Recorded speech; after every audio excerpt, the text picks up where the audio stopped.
Chiefs Kingdom, welcome back to the channel. I kind of wanted to jump in and give a quick update with the podcast going live on Mondays, kind of in between with Tuesday being cut day, and now here today we got kind of a day to digest, what has happened in the last 48 hours, because really a lot of Chiefs news in the last 48 hours or so.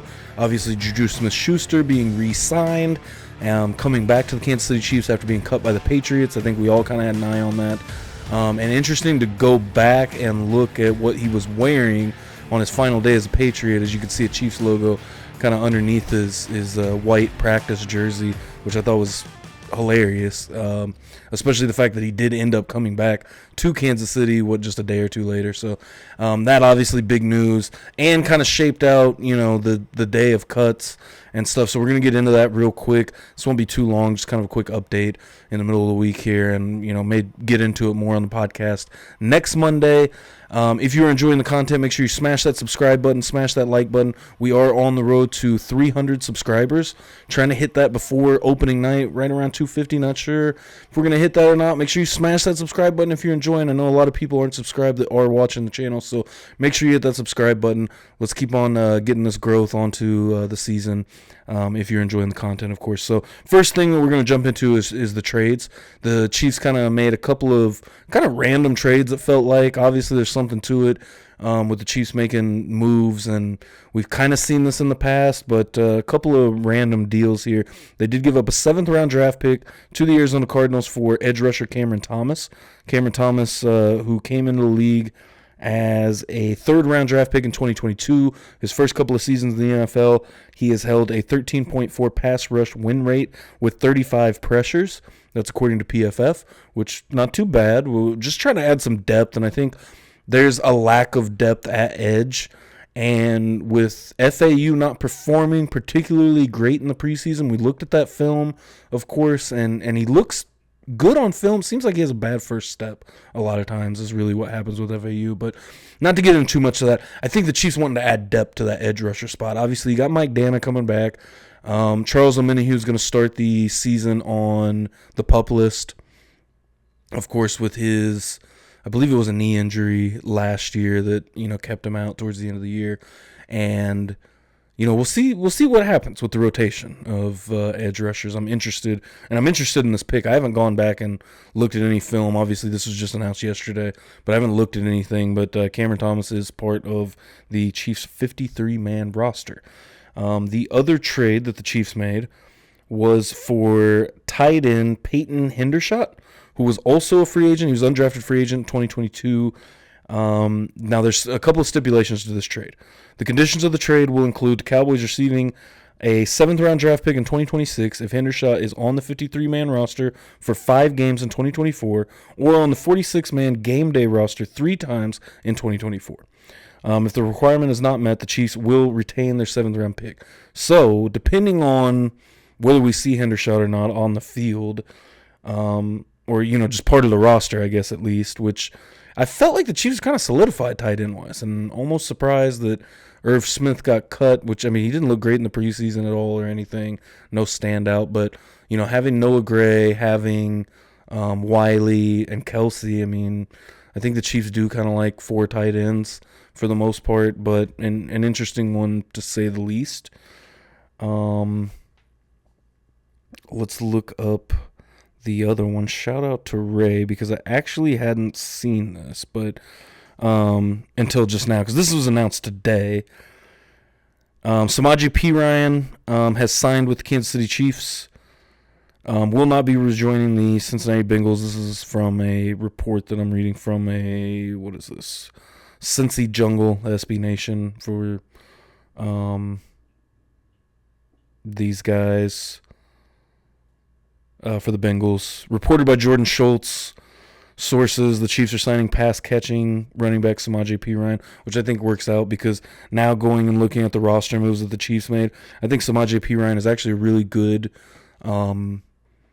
asset for the Chiefs, because they're kind of missing that. And I didn't see Clyde Edwards-Helaire on the cut list, so I'm not 100% sure if Clyde Edwards-Helaire is part of the roster, if he's on the PUP list or what. I'm going to go through the page exactly. Obviously, we went through this already. Peyton Hendershot and Cameron Thomas, both coming over in trades from the Cardinals and Cowboys. The reserve/pup list, Charles Omenihu, IR, BJ Thompson will be on IR starting the year. The Chiefs waived the following players: Amani Bailey, running back out of Texas Christian; Swayze Bozeman, the linebacker out of Southern Mississippi; Baylor Cupp, tight end out of Texas Tech; Neil Farrell, who I was kind of surprised to see waived, the D tackle from Louisiana State; Chukwuebuka Godric, who got cut. He was also the other lineman that got picked up with Wanya Morris over the offseason, and I think it was a marijuana-related charge in Kansas. I'm not 100% sure on that. I know I talked about it on the podcast maybe a month or two ago.